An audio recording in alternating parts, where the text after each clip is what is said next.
கேக்குதுங்களா? ஹரே கிருஷ்ண டிவோட்டீஸ் எல்லாருக்கும் வணக்கங்கள். நம்ம பகவத்கீதை 18 டேஸ் கோர்ஸ் லெவல் 1ல இருக்கோம். அதுல நம்ம இன்னைக்கு பார்க்க போறது பகவத்கீதை சாப்டர் 2 சரிங்களா? அதுல பகவத்கீதையின் சுருக்கம், அதாவது சாராம்சம் அப்படின்னு வந்து நம்ம வந்து பார்க்கிறோம். பகவத்கீதையில மொத்தம் 18 அத்தியாயங்கள் இருக்கு அப்படின்றத நம்ம தெரிஞ்சுக்கிட்டோம்.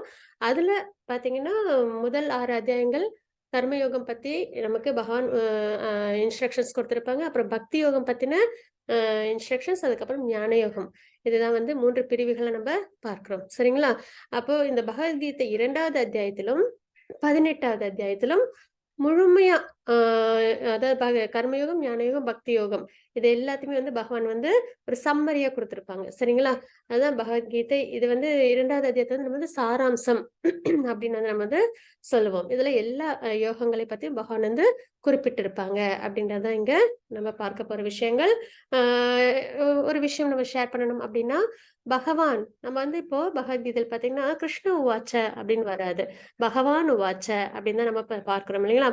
இப்ப பகவான் அப்படின்னா என்ன அர்த்தம் அப்படின்னு பார்த்தீங்கன்னா, பராசர முனி அவங்க வந்து விஷ்ணு புராணத்தை எழுதினாங்க சரிங்களா? அவங்க வந்து வேதவியாசரோட தந்தை.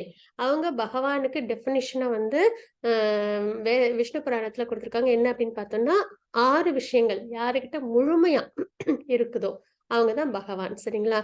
அது என்னென்ன அப்படின்னு பார்த்தோம்னா ஃபேம், எல்லாருக்கும் தெரிஞ்சிருக்கும் அவங்கள பத்தி. அதுக்கப்புறம் பாத்தீங்கன்னா ரினவுன்ஸ்டா இருப்பாங்க, எதுலயும் பற்றுதல் இல்லாம இருப்பாங்க. அதுக்கப்புறம் ரொம்ப பவர்ஃபுல்லா இருப்பாங்க, ஸ்ட்ரென்த்தா இருப்பாங்க சரிங்களா?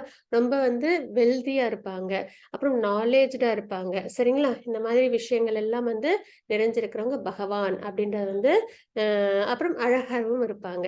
இந்த 6 விஷயங்களும் வந்து யாருக்கிட்ட முழுமையா இருக்கோ அவங்க பகவான் அப்படின்றத டெஃபினிஷன் வந்து விஷ்ணு புராணத்துல வேதவியாசரோட தந்தை பராசர முனி கொடுத்திருக்காங்க. இப்ப நம்ம அது விளக்கமாவே பார்த்தோம் அப்படின்னு பாத்தீங்கன்னா, இப்ப கிருஷ்ணா அப்படின்னு சொன்னோம்னாலே எல்லாருக்குமே தெரியும் இல்லைங்களா? இந்தியால மட்டும் இருக்கிறவங்கன்னு கிடையாது. எங்க போய் நம்ம வந்து கிருஷ்ணா அப்படின்னு சொன்னாலும் பகவானோட பேர் அப்படின்றது தெரிய வரும் இல்லைங்களா? அப்போ அந்த அளவுக்கு பகவானை எல்லாருக்குமே தெரியும் அப்படின்ற ஒரு விஷயம். அதற்கப்புறமும் பார்த்தீங்கன்னா, அவங்க ரொம்ப அழகாவும் இருப்பாங்க. குழந்தைங்க ஒரு சின்ன ஒரு 3 வயசு குழந்தை, 5 வயது குழந்தை கூட கொஞ்சம் அழகா கார்ட்டூன் மாரி கிருஷ்ணர வரைஞ்சா கூட அதுலயும் அழகா தான் இருப்பாங்க. அதே மாதிரி பார்த்தீங்கன்னா, எந்த ஒரு படத்திலயோ, விக்கிரகத்திலயோ பார்த்தாலும் பகவான் 4 ஹேண்டடா இருக்கட்டும், இல்லைன்னா வந்து விஸ்வரூபமா இருக்கட்டும், 2 ஹேண்டடா இருக்கட்டும், பகவான் எப்படி இருப்பாங்க? ஷியாம சுந்தர் ஃபார்ம்ல அழகா இருப்பாங்க இல்லைங்களா? அதனால இருக்கறதுலே அழகானவங்க அப்படின்றது ஏன்னா பகவானால படைக்கப்பட்ட உலகம் தான் இது எல்லாமே இல்லைங்களா? பூக்கள்லேருந்து இயற்கை வளங்கள்லாம் நிறைஞ்சிருக்கு இல்லைங்களா? அப்போ எவ்வளவு அழகான விஷயங்கள்லாம் பகவான் படைச்சிருக்காங்கன்னு, அப்ப பகவான் எவ்வளவு அழகா இருப்பாங்க. அப்ப பகவான் அழகில் நிறைந்தவங்க அப்படின்னு நம்ம பார்க்கிறோம். அதுக்கப்புறம் பார்த்தீங்கன்னா ஸ்ட்ரென்த், பவர்ன்னு பார்த்தோம்னா, இப்ப வந்து அவங்க வந்து நெறைய அசுரர்கள்லாம் அழிக்கிறாங்க இல்லைங்களா? அதுவும் கிருஷ்ணரா அவதாரம் எடுத்தப்போ என்னாச்சு? தினமும் கம்சன் வந்து அவங்களுக்கு நெறைய அசுரர்கள அனுப்பிக்கிட்டே இருந்தாங்க அவங்கள அழிக்கிறதுக்காக. ஆனா பகவான் என்ன பண்ணாங்க? எல்லா அசுரர்களையும் அழிச்சாங்க இல்லைங்களா? அது அது அந்த அளவுக்கு அவங்களுக்கு power, strength, full of power அப்படின்னு வந்து நம்ம வந்து பார்க்கிறோம். அதுவும் இல்லாம தினமும் வந்து இந்த நம்ம குழந்தைங்களுக்கெல்லாம் பொம்மை குடுத்தோம்னா, அதெல்லாம் விளையாண்டு உடைச்சு போட்டுரும் இல்லைங்களா? அந்த மாதிரி கிருஷ்ணர் வந்து தினமும் ஒரு அசுரர என்ன பண்ணுவாங்களாம்? அழிச்சுக்கிட்டே இருப்பாங்களாம். அதான் அவங்களுக்கு வந்து அசுரர்கள் தான் விளையாட்டு பொருளா அவங்க இருந்தாங்க அப்படின்ற அளவுக்கு யசோதா அம்மா வந்து என்னைக்குமே நிம்மதியாவே இருந்ததே இல்லையாம்.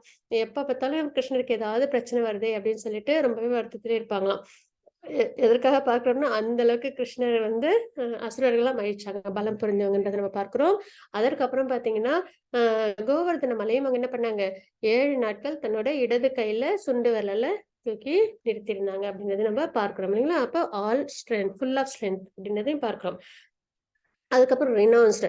எதுலயுமே பற்றற்று இருப்பாங்க. இது எல்லாமே பகவானோடது தான். ஆனா எதுலயுமே எப்படி இருப்பாங்கன்னா, பற்றற்று இருப்பாங்க. துறவறத்துல இருப்பாங்க அப்படின்றத நம்ம பார்க்கிறோம். பார்ஷியாலிட்டி அப்புறம் இதெல்லாம் பகவான்ட்ட இருக்கவே இருக்காது. யாரு அவங்கள வந்து வழிபட்டாலும் சரி, வழிபடலனாலும் சரி, அவங்களுக்கு தேவையான ஒரு லிவிங் என்டிட்டிக்கு தேவையான அத்தனை விஷயங்களும் பகவான் வந்து குடுத்திருப்பாங்க. பார்த்தீங்கன்னா, மழையா இருக்கட்டும், சூரிய ஒளியா இருக்கட்டும், இயற்கையில நம்ம தனிப்பட்ட ஆசையில ஏதாவது ஒண்ணு நம்ம நினைப்போம். அது நடக்காம போகும். அது வேற. ஆனா எல்லா உயிரினத்திற்கும் தேவையான அனைத்து விஷயங்களும் இப்ப பார்த்தீங்கன்னா, அனிமல்ஸ், பேர்ட்ஸ் அதெல்லாம் பார்த்தீங்கன்னா, அதுக்கு அடுத்த இறை அப்படின்றது பகவானோட அனுகிரகத்துல கிடைச்சுக்கிட்டு தான் இருக்கு இல்லைங்களா? நம்ம தான் பிரயத்தனம் பட்டுட்டே இருக்கோம். இன்னைக்கு நம்ம சேர்த்து வச்சா தான் நாளைக்கு நம்மளுக்கு பயன்பாட்டுல இருக்கும் அப்படின்னால நம்ம தான் யோசிக்கிறோமே தவிர, அனிமல்ஸ், பேர்ட்ஸ்லாம் வந்து அத பத்தி யோசிக்கவே யோசிக்காது. அதோட வாழ்க்கை அன்னன்னைக்கு முறைப்படி அது பாட்டுக்கு வாழ்ந்துகிட்டே இருக்கும் இல்லைங்களா? அப்போ பகவான் என்ன பண்றாங்க? எல்லாருக்குமே பாகுபாடு இல்லாம எல்லாருக்குமே எல்லாத்தையுமே குடுக்குறாங்க. பற்றுன்றது ப எல்லாமே ரினவுன்ஸ்டா இருக்கிறாங்க அப்படின்றத நம்ம பார்க்கிறோம். அப்புறம் நாலேட்ஜ். பகவான் தான் வேதத்த பிரம்மாவுக்கு குடுத்தாங்க இல்லைங்களா? அப்போ அ இருக்கிறதுலே உயர்ந்தது வந்து வேதம் தான். அப்படிப்பட்ட வேதத்தையே பகவான் தான் குடுத்தாங்க. சரிங்களா? அப்ப ஃபுல் ஆஃப் நாலேட்ஜ் அப்படின்றத நம்ப தெரிஞ்சுக்கிறோம்.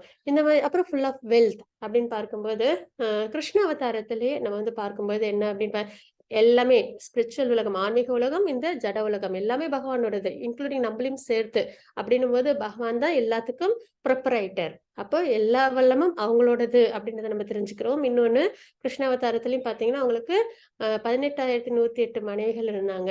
அவங்க எல்லாருக்குமே தனித்தனியா பேலஸ் குடுத்திருந்தாங்க. அதுவும் தங்கத்தில் ஆனது, நல்ல நல்ல விலை உயர்ந்த வைடூரியங்களால அலங்கரிக்கப்பட்ட பேலஸ் வந்து அவங்க குடுத்திருந்தாங்க. அப்படின்றதெல்லாம் நம்ப பார்க்கிறோம். சரிங்களா? அப்ப ஃபுல் ஆஃப் வெல்த். அப்ப யார் ஒருத்தவங்க இந்த எல்லாமே இந்த 6 விஷயங்களும் முழுமையா பெற்றிருக்காங்களோ, அவங்க தான் பகவான் அப்படின்றது வேதவியாசரோட தந்தை பராசர முனி குடுத்த டெஃபினிஷன் விஷ்ணு புராணத்துல இருக்கு. அதனால தான் நம்ம கிருஷ்ணர் எல்லாத்துலயும் நிறைந்தவங்க அப்படின்றனால தான் அவங்கள பகவான் உவாச்ச அப்படின்னு சொல்லி அவங்க குறிப்பிடுற ஸ்லோகங்கள்லாம் நம்ம வாசிக்கிறது. சரிங்களா? ஹரே கிருஷ்ணா. ஹரே கிருஷ்ணா லலிதா மாதாஜி பிரணாம். மங்களாச்சரண் வாசிச்சுங்களா? हरे कृष्ण। ॐ अज्ञानतिमिरान्धस्य ज्ञानाञ्जनशलाकया चक्षुर उन्मिलितं येन तस्मै श्रीगुरवे नमः। श्रीचैतन्यमनोभीष्टं स्थापितं येन भूतले स्वयं रूपकदा मह्यं ददाति स्वपदान्तिकं।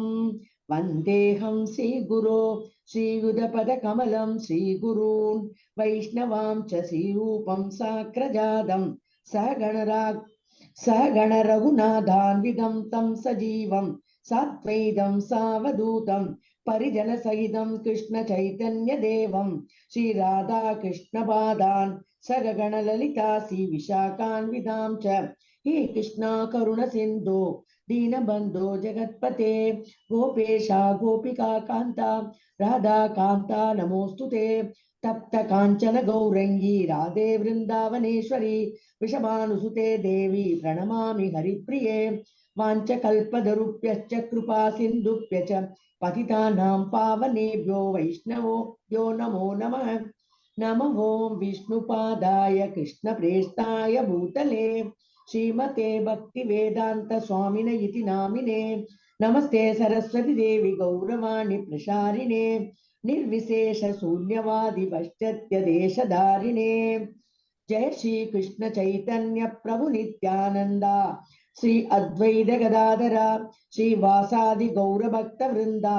हरे कृष्ण कृष्ण कृष्ण हरे हरे हरे राम राम राम हरे हरे। हरे कृष्ण कृष्ण कृष्ण हरे हरे हरे राम राम राम हरे हरे। हरे कृष्ण कृष्ण कृष्ण हरे हरे हरे राम राम राम हरे हरे। ओम नमो भगवते वासुदेवाय। हरे कृष्णा हरे Krishna. Thank you so much, Mataji. Hare Krishna. Hare Krishna, Mataji. 2.7 ஸ்லோகம் வாசிச்சலாங்களா?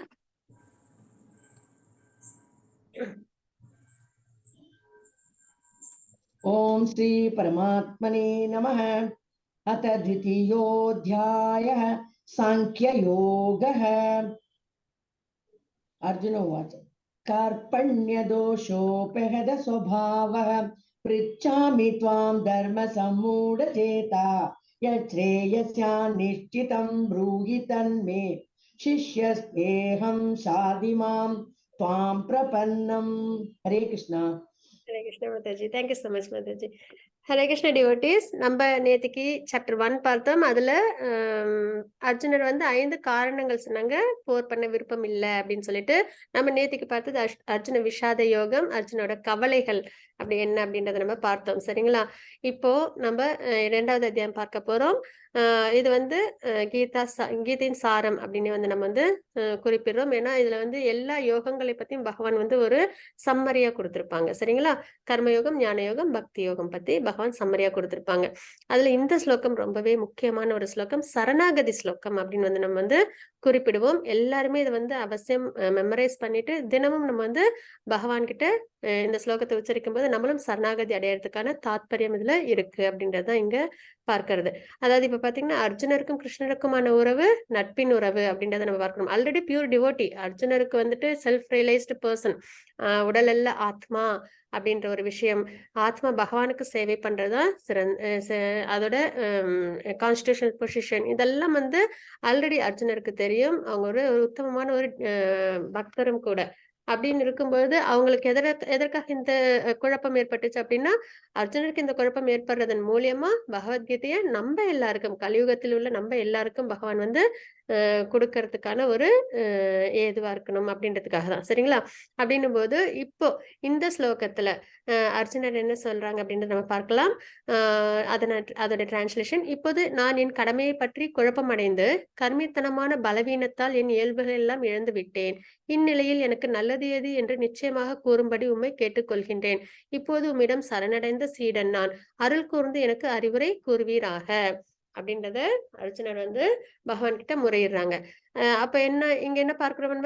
நான் என் கடமையை பற்றி குழப்பமடைந்து நமக்கும் வந்து குழப்பங்கள் உண்டு இல்லைங்களா வாழ்க்கையில. எது நன்மை தீமை அப்படின்றது தெரியாம இருக்கும். ஸ்பிரிச்சுவல்லையும் எது நம்ம ஆன்மீகத்திலும் நம்மளுக்கு எது வந்து சரியான பாதை அப்படின்றது தெரியாத ஒரு குழப்பமும் இருக்கும் இல்லைங்களா? அதாவது நம்ம நிறைய இப்ப நம்மளை சுத்தி பாத்தீங்கன்னா நிறைய நம்பிக்கைகள் இருக்கும். அந்த நம்பிக்கைகள்ல எது வந்து சரியான பாதை அப்படின்றது நம்மளுக்கு தெரியாத ஒரு குழப்பமும் இருக்கும். அதே மாதிரி நம்மளுடைய இந்த ஜட வாழ்க்கையிலும் நமக்கு சில பல குழப்பங்கள் நிறைந்திருக்கும் இல்லைங்களா? அது எதனால் ஏற்படுது? கருமித்தனமான பலவீனத்தால். நம்மளோட இந்த ஜட சம்பந்தப்பட்ட விஷயங்கள் இருக்கு இல்லைங்களா? கர்மத்தின் மூலியமா, நம்மளோட ஆசைகள் மூலியமா.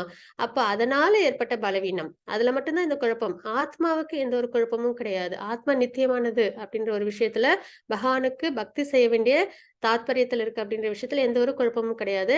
ஆனா இந்த கருமித்தனமான பலவீனம் அப்படின்றது இந்த ஜட வாழ்க்கை சம்பந்தப்பட்டதுனால சரிங்களா ஏற்பட்ட பலவீனத்தில் என்னுடைய இயல்புகளை எல்லாம் இழந்து விட்டேன் அப்படின்றது இங்க குறிப்பிடுறாங்க. இந்நிலையில் எனக்கு நல்லது எது என்று நிச்சயமாக கூறும்படி உம்மை கேட்டுக்கொள்கின்றேன். இந்த நிலையில இருக்கிற அர்ஜுனர் என்ன பண்றாங்க? பகவான் கிட்ட சரணம் அடைகிறாங்க. எனக்கு எது நல்லது அப்படின்றத நீங்க எனக்கு எடுத்து கொடுக்கணும் அப்படின்றத வந்து கேட்கிறாங்க. சரிங்களா? இப்பொழுது உம்மிடம் சரணடைந்த சீடன் நான். அருள் கூர்ந்து எனக்கு அறிவுரை கூறுவீராக. இதுல ஒரு ஹம்பிள்னஸும் உண்டு. எப்பயுமே பியூர் டிவோட்டிஸ் கிட்ட அது ஒரு அடையாளம். ஹம்பிளா இருக்கணும். அந்த ஃபால்ஸ் ஈகோ நான் அப்படின்ற ஒரு அகங்காரம் என்னைக்குமே பியூர் டிவோட்டிஸ் கிட்ட இருக்கவே இருக்காது. ஏன்னா அவங்க பகவானை சம்பந்தப்பட்டவங்க அப்படின்ற ஒரு தாத்பரியத்தை உணர்ந்தவங்களா இருப்பாங்க. தன்னாலதான் எல்லாமே நடக்குது அப்படின்ற ஒரு எண்ணமும் அவங்க கிட்ட அடியோடு இருக்கவே இருக்காது. சரிங்களா? அப்படின்ற ஒரு பட்சத்துல அவங்க கிட்ட எப்பயுமே என்ன இருக்கும்? ஹம்பிள்னஸ் எப்பயுமே. அதாவது அடக்கம் அப்படின்றது என்னைக்குமே இருக்கவே இருக்கும்.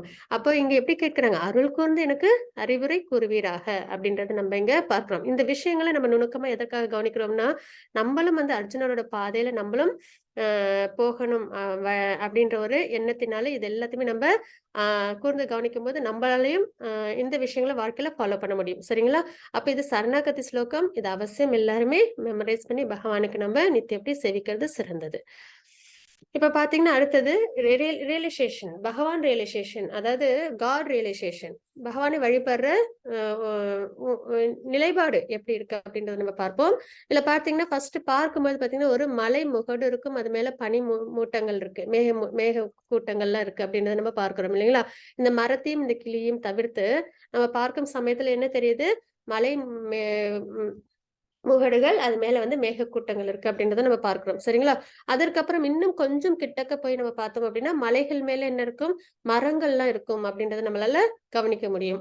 அப்புறம் அந்த மரத்தையே நம்ம ஒரு மரத்து கிட்ட போய் நம்ம உத்து பார்த்தோம் அப்படின்னா நமக்கு தெரிய வரும் அந்த மரத்துல ஒரு கிளி வந்து பழம் சாப்பிட்டுட்டு இருக்கு அப்படின்றத நம்ம தெரிஞ்சுக்கிறோம் இல்லைங்களா? அப்போ நம்ம தூரத்துல இருந்து பார்த்தோம் இல்லைங்களா? இது முழுமையான புரிதலா அப்படின்னா கிடையாது. அதே மாதிரி மரத்துக்கிட்ட போய் அதாவது மரம் வரைக்கும் நம்ம பார்க்கறது முழுமையான புரிதல் கிடையாது. எப்போ வந்து நம்ம வந்து ஒரு கிளி அங்க பழம் சாப்பிட்டுட்டு இருக்குன்றத நம்ம தெரிஞ்சுக்கிறோமோ, அப்பதான் நம்ம கம்ப்ளீட் அண்டர்ஸ்டாண்டிங்ல நம்ம அங்க நடக்கிற எல்லா விஷயமும் நமக்கு தெரிய வருது. கம்ப்ளீட் ரியலைசேஷன் அப்படின்னு நம்ம தெரிஞ்சுக்கிறோம் இல்லைங்களா? இந்த மாதிரி தான் பகவான் ரியலைசேஷன் ஐ மீன் காட் ரியலைசேஷனும். சிலவங்க என்ன பண்ணுவாங்க அப்படின்னு பார்த்தீங்கன்னா, உருவத்த வழிபாடு பண்ணுவாங்க. சரிங்க. சாரி இது வெளிச்சத்த, ஒளிய வந்து வழிபாடு பண்ணுவாங்க. அ அதாவது பகவான் வந்து ஒளி ரூபத்துல தான் இருக்காங்க அப்படின்ற ஒரு வழிபாட்டு முறையில அந்த அளவுக்கு அவங்களோட நம்பிக்கைகள் இருக்கும். அது வந்து பிரம்மன் ரியலைசேஷன் அப்படின்னு நம்ம வந்து சொல்லுவோம். அதையும் தாண்டி அந்த ஸ்டேஜ் தாண்டி இன்னும் கொஞ்சம் அந்த ஸ்பிரிச்சுவல் ப்ராக்ரஸ்ல வரவங்க என்ன பண்ணுவாங்க அப்படின்னு பார்த்தீங்கன்னா, இல்ல பகவான் இருக்காங்க, பகவானுக்கு உருவமும் இருக்கு அப்படின்றத வந்து அவங்க நம்பிக்கையோட அவங்க வழிபாடு பண்ணுவாங்க. அதுதான் இந்த யோகிகள், ஞானிகள், முனிவர்கள்லாம் பண்ணுவாங்க இல்லைங்களா? மனசுல வந்து பகவானோட உருவத்த மனசுல நிறுத்தி தியானம் பண்ற முறை. அது பரமாத்மா ரியலைசேஷன். அதற்கப்புறம் பார்த்தீங்கன்னா, பகவான பத்தி முழுமையா தெரிஞ்சுக்கிறது. இப்ப நம்ம பார்த்தோம் இல்லைங்களா? 6 ஆப்புலன்சஸ் பகவானுக்கு இருக்கு. அப்படின்றத நம்ம பார்த்தோம் இல்லைங்களா? ஆ இது நான் இது 6ம் யாருகிட்ட முழுமையா இருக்கோ, அவங்க தான் பகவான் அப்படின்றத பராசரம் பண்ணி குடுத்தாங்க. டெஃபினிஷனா குடுத்தாங்கன்றத நம்ம பார்த்தோம் இல்லைங்களா? அப்ப இந்த மாரி பகவான பத்தி இன்னும் நெறைய தெரிஞ்சுக்கிட்டு, அவங்களோட லீலைகள், குணங்கள், அவங்களோட அம் அ ஃபார்ம் அதாவது அ 300 ஃபார்ம், 400 ஃபார்ம் இதெல்லாம் இருக்கு இல்லைங்களா? இதெல்லாம் பத்தி நல்லா தெரிஞ்சுக்கிட்டு, பகவானை வழிபாடு பண்றாங்க இல்லைங்களா? அவங்க தான் வந்து பகவான் ரியலைசேஷன் கம்ப்ளீட் அண்டர்ஸ்டாண்டிங். அதுதான் வந்து பகவான பத்தி முழுமையா தெரிஞ்சுக்கிற ஒரு நிலைப்பாடு அப்படின்னு நம்ம பார்க்கிறோம். அப்ப இருக்கிறதுலே உயர்ந்தது எது அப்படின்னு பார்த்தீங்கன்னா, பகவானை பத்தி முழுமையா தெரிஞ்சுக்கிட்டு அவங்களுக்கு வழிபாடு பண்றோம் இல்லைங்களா? அதுதான் வந்து கம்ப்ளீட் ரியலைசேஷன் அப்படின்றத நம்ம பார்க்கிறோம். அது எப்படின்னா, இந்த மரத்துல ஒரு கிளி இருக்கு. அது பழத்தையும் சாப்பிடுது அப்படின்றத நம்ம முழுமையா தெரிஞ்சுக்கிறோம் இல்லைங்களா? இங்க தூரத்துல இருந்து பார்த்து அதோட நம்மள புரிதல் நிறுத்திக்காம, இன்னும் ஆழ்ந்து நம்ம போறோம் இல்லைங்களா? ப்ராக்ரஸ் ஆகுறோம் இல்லைங்களா? அந்த அளவுக்கு அது வந்து பகவான் ரியலைசேஷன் தான் இருக்கறதுலயே சிறந்ததுன்றத நம்ம தெரிஞ்சுக்கிறோம். அதே மாதிரி இதே ரியலைசேஷன்ஸ சூரியனை வந்து ஒப்பிட்டும் நம்ம வந்து பார்ப்போம். சூரியன் அப்படின்னும்போது, சூரியனோட ஒளி கதிர்கள் இருக்கு இல்லைங்களா? அந்த ஒளி கதிர்களும் சூரியன் கிட்ட இருந்து வந்தது தான்.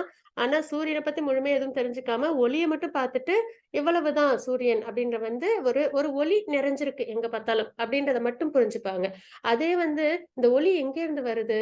அப்படின்றத யோசிக்க ஆரம்பிக்கும்போது, அவங்க வானத்த உத்து நோக்கும்போது, அங்க ஒரு வட்ட வடிவத்துல ஒரு ஆப்ஜெக்ட் பார்ப்பாங்க இல்லைங்களா?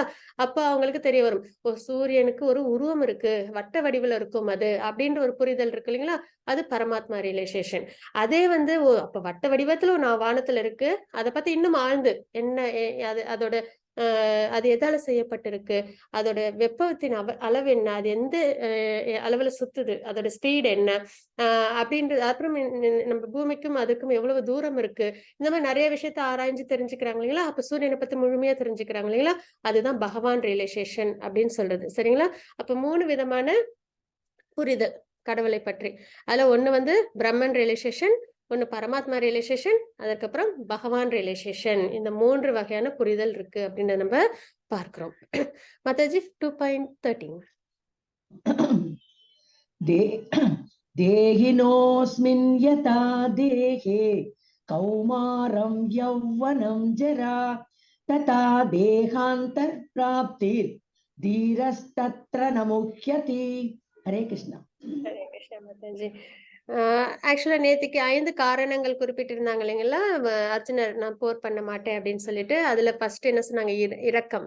பார்த்தோம் இல்லைங்களா? இரக்க குணத்தோட அவங்க வந்து நான் போர் பண்ண மாட்டேன். எல்லாரும் வந்து போர்ல வந்து நான் இழந்துடுவேன். பீஷ்மர், துரோணாச்சாரியர் அப்படி அப்புறம் கௌரவர்கள்லாம் நான் வந்து இழந்துருவேன் அப்படின்னு வந்து சொல்லி வருத்தப்பட்டாங்க இல்லைங்களா?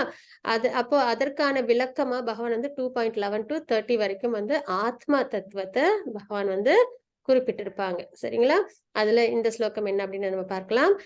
தேகத்தை உடையவனின் உடல் சிறு வயது, இளமை, முதுமை என்று கடந்து செல்வதைப் போல ஆத்மா மரணத்தின் போது வேறு உடலுக்கு மாற்றம் பெறுகிறது.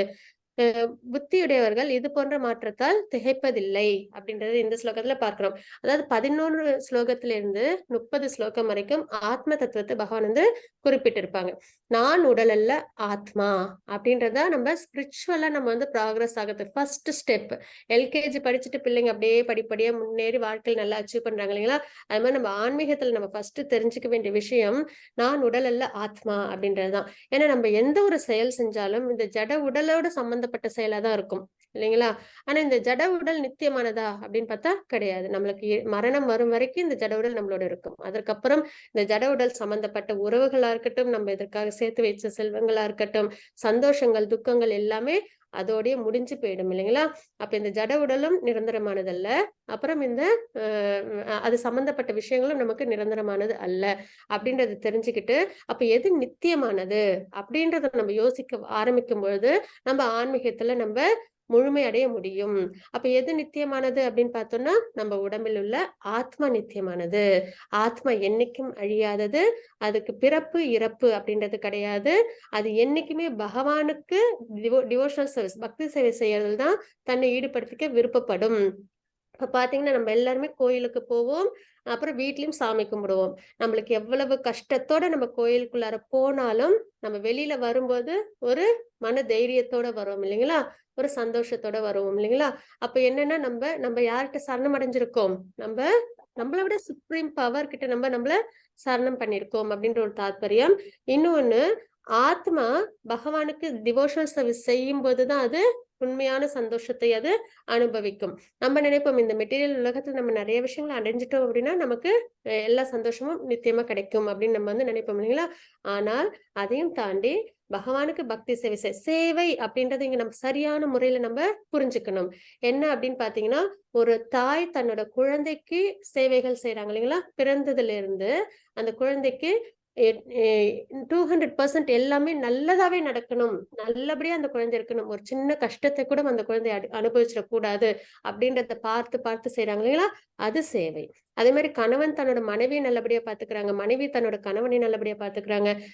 தாய் தந்தைகள் குழந்தைகள, குழந்தைகள் தாய் தந்தைய இந்த மாரி பார்த்துக்கும்போது அதெல்லாம் சேவையில தானே வருது இல்லைங்களா?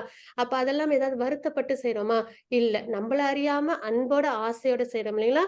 அந்த சேவை தான் பக்தி சேவையும். இது ஒரு மெய்ட் சர்வன்ட், ஒரு முதலாளிக்கு செய்யறது, அந்த ஒரு தாத்பரியம் கிடையாது.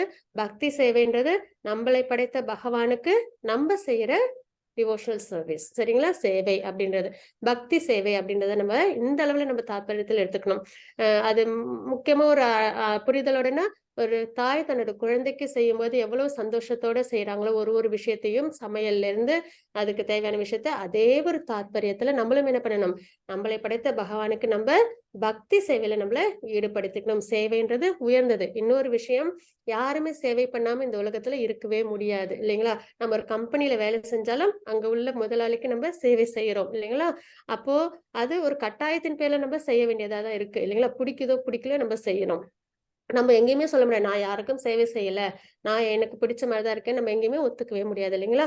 அப்போ நம்மள படைச்ச பகவானுக்கு பக்தி சேவைய அந்த புரிதலோட நம்ம செய்யும் பொழுது, அது நமக்கு உயர்ந்த ஆன்மீக வளர்ச்சி நமக்கு குடுக்கும் அப்படின்றத பார்க்கிறோம். அப்ப பக்தி சேவையில எது சம்பந்தப்பட்டிருக்கு அப்படின்னு பார்த்தோம்னா, இந்த ஆத்மா, நம்மளோட நித்தியமான இந்த ஆத்மா பகவானுக்கு பக்தி சேவை செய்யறதுல தான் சந்தோஷப்படும். அதனால தான் நம்ம கோயிலுக்கு போயிட்டு வந்தோம்னா, மன அமைதியோடையும், சந்தோஷத்தோடையும் நம்ம வெளியில வருவோம். எவ்வளவு சிரமத்தோட உள்ளார போனாலும், மன அமைதியோட சந்தோஷத்தையும் வெளியில வர்றதுக்கு காரணம், ஆத்மா அப்போ சந்தோஷப்பட்டிருக்கு அப்படின்றது அங்க அடையாளமா இருக்கு. அதே மாரி வீட்லயும் நம்ம பூஜைகள் பண்ணோம்னா, நம்ம ஒரு மன திருப்தியோட இருக்கோம் இல்லைங்களா?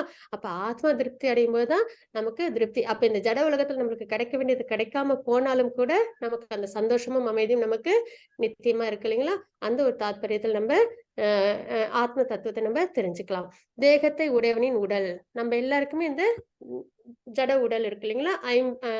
பஞ்சபூதங்களான உடல். அதாவது நிலம், நீர், நெருப்பு, காற்று, ஆகாயம். இந்த 5ம் சேர்ந்து உருவானது தான் இந்த ஜட உடல். சரிங்களா? அதாவது நம்ம பிளான்ட்ல இருந்து எடுத்து சாப்பிடுறோம் இல்லைங்களா? அதுலயுமே பஞ்சபூதங்கள் இருந்தா தான் அந்த செடி நல்லபடியா வளரும். அப்ப அந்த செடியிலேருந்து கிடைக்கிற விஷயங்கள நம்ம எடுத்து சாப்பிடும்போது, இந்த ஜட உடலும் பஞ்சபூதங்களால ஆனது அப்படின்னு நம்ம தெரிஞ்சுக்கிறோம். அப்ப தேகத்தை உடையவனின் உடல் சிறு வயது, இளமை, முதுமை என்று கடந்து செல்வதைப் போல, ஒரு குழந்தை பிறக்கும்போது ரொம்ப குட்டியா, அழகா இருக்கும் இல்லைங்களா? அதே கொஞ்சம் வளர்ந்ததுக்கு அப்புறம் 5, 10 வயதுல பார்த்தீங்கன்னா, கொஞ்சம் வளர்ச்சி அடைஞ்சிருக்கும். அதே கொஞ்சம் ஒரு 15, 20 வயசு வரைக்கும் இன்னும் நல்ல வளர்ச்சி.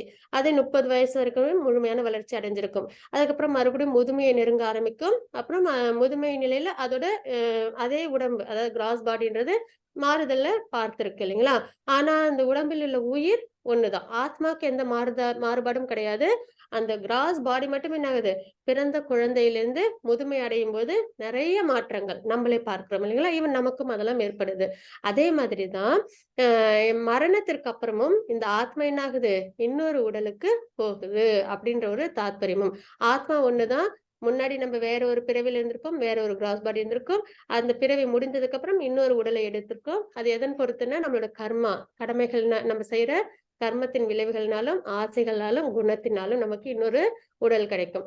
இந்த மாதிரி ஆத்ம நிலைப்பாடு அதே மாரி தான் இருக்கும். ஆனா, அதோட மாற்றங்கள் அடுத்தடுத்து வர பிறவிகள்ல அது வேற வேற உடலை எடுத்துக்குது அப்படின்னு நம்ம இங்க பார்க்கிறோம். தேகத்தை உடையவனின் உடல் சிறு வயது, இளமை, முதுமை என்று கடந்து செல்வதைப் போல, ஆத்மா மரணத்தின் போது வேறு உடலுக்கு மாற்றம் பெறுகிறது.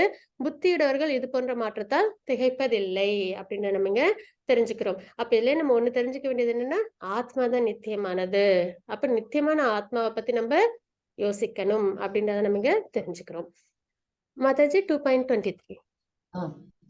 நைனம் நைனம் சிந்தந்தி சஸ்திராணி நைனம் தஹதி பாவகः ந சைனம் க்லேதயந்த்யாபோ ந சோஷயதி மாருதः. ஹரே கிருஷ்ணா. ஆத்மா எந்த ஆயுதத்தாலும் துண்டிக்கப்பட முடியாததும், நெருப்பால் எரிக்கப்பட முடியாததும், நீரால் நனைக்கப்பட முடியாததும், வீசும் காற்றால் உலர்த்தப்பட முடியாததும் ஆகும். நித்தியமானது. ஆத்மாவோட நிலைப்பாடு என்ன? சச்சித்தானந்தம். அதுதான் ஆத்மாவோட நிலைப்பாடு. சரிங்களா? சத் அப்படின்றது எப்பயுமே உள்ளது, அழியாதது, எட்டர்னல் அப்படின்னு சொல்லுவோம் இல்லைங்களா? நித்தியமானது. சித் அப்படின்றது ஃபுல் ஆஃப் நாலேஜ். பகவானுக்கு பக்தி சேவையில தானே ஈடுபடுத்திக்கும். சரிங்களா? அந்த அளவு ஒரு ஃபுல் ஆஃப் நாலேஜ்ல இருக்கும். அதற்கப்புறம் பாத்தீங்கன்னா ஆனந்தம், எப்பயுமே பரமானந்த நிலையில இருக்கும்.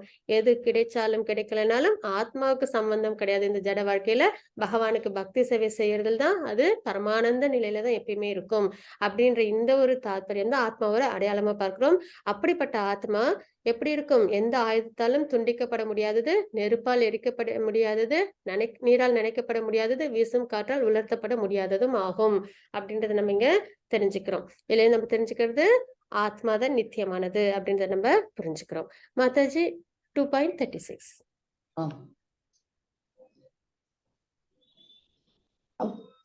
அவாஞ்ச்ய வாதாश्च பகூன் வதிஷ்யந்தி தவாஹிதாः நிந்தஸ்தஸ்வ சாமர்த்யம் ததோ துக்கதரம் நு கிம். ஹரே கிருஷ்ணா. ஹரே கிருஷ்ண மாதாஜி. இதுல நம்ம 2 ஸ்லோகங்கள் ஆத்மாவை சம்பந்தப்படுத்தி நம்ம பார்த்திருக்கோம். அப்ப இதுல இருந்து பகவான் அர்ஜுனருக்கு என்ன குறிப்பிட்டிருக்காங்க அந்த 10 ஸ்லோகத்திலயும் பாத்தீங்கன்னா, இப்ப போர்ல வந்து அவங்க பீஷ்மரையும் துரோணாச்சாரியரையும் அப்ப மற்றவர்களும் அழிச்சாலும் அவங்களோட உடல் இந்த கிராஸ் பாடி தான் அழியுமே தவிர அவங்களோட ஆத்மா நித்தியமானது. அது யாரை சென்றடையும்? பகவானை சென்றடையும். அதனால நீ வருத்தப்பட வேண்டாம். அப்படி நீ ஒருவேளை அவங்களால அழிக்கலனாலும் அவங்க இயற்கையாவே அவங்க என்ன பண்ணுவாங்க? இறந்துதான் போவாங்க. அதனால நீ வந்து யாரும் இதுல வந்து நீ அழிக்க போறதில்ல அப்படின்றத சொல்லி நீ போரிடணும் அப்படின்றது வந்து குறிப்பிடுறாங்க. சரிங்களா? ஆத்ம தத்துவத்தை பகவான் வந்து அர்ஜுனருக்கு உணர்த்துறாங்க. இந்த ஸ்லோகத்துல என்ன பகவான் கொடுத்திருக்காங்கன்றத பார்க்கலாம். அன்பில்லாத வார்த்தைகள் பலவற்றை கூறி உனது எதிரிகள் உனது திறமையை நிந்திப்பர். அதைவிட மிகுந்த துன்பம் தரக்கூடியது வேறு என்ன இருக்க முடியும் அப்படின்றத நம்ம பார்க்கிறோம். சரிங்களா? இப்போ என்ன சொல்லியிருந்தாங்க? 2வது காரணம், எனக்கு இந்த போர் பண்றதுனால எந்த சந்தோஷமும் கிடையாது. நோ என்ஜாய்மெண்ட் அப்படின்னு சொல்லியிருந்தாங்க இல்லைங்களா? இன்பமின்மை அப்படின்றது சொல்லியிருந்தாங்க. அப்போ அதற்கான விடையா பகவான் வந்து இனி வர ஸ்லோகங்கள் குறிப்பிடுறாங்க.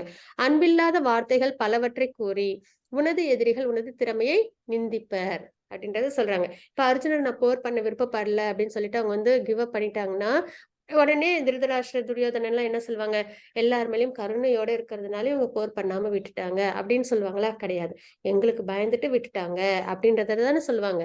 அது வந்து எப்படி இருக்கும்னா, அது என்னது? அதை விட மிகுந்த துன்பம் தரக்கூடிய வேறு விஷயம் என்ன இருக்க முடியும்? ஏன்னா அர்ஜுனன் நிஜமாலுமே திறமையில வந்து குறைவானவங்களா? கிடையாது இல்லைங்களா?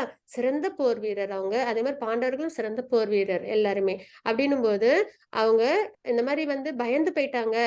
பயந்து போர் பண்ணாம போயிட்டாங்க அப்படின்றது அவங்களுக்கு என்னது? ஒரு மிகவும் துயரத்தை தரக்கூடிய ஒரு விஷயம். ஏன்னா சத்திரியன் அப்படின்னும் போது வீரம் நிறைஞ்சவங்களா இருப்பாங்க இல்லைங்களா? அப்ப இந்த மாதிரி நிந்தித்து பேசுறதுன்றது அவங்களால ஏத்துக்க முடியாத அளவுக்கு துயரத்தை உங்களுக்கு கொடுக்கும் அப்படின்றது இந்த ஸ்லோகத்துல பகவான் குறிப்பிடுறாங்க. மாதாஜி 2.37.